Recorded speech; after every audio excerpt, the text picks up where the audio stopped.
pare, nagpapakumpisal. Biglang may kumatok sa pintuan, pagbukas niya, nagulat siya.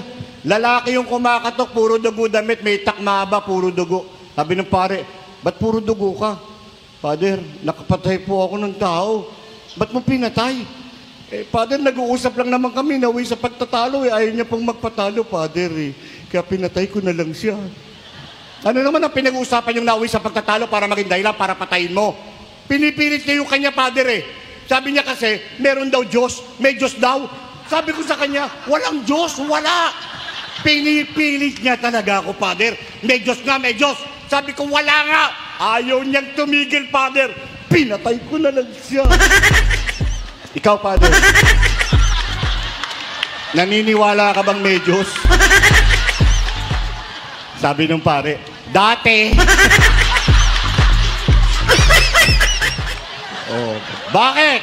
Kung sa inyo nakatutok yung palakol, maninindigan kayo? Ha? Kahit ako sabihin ko, chismis lang yan.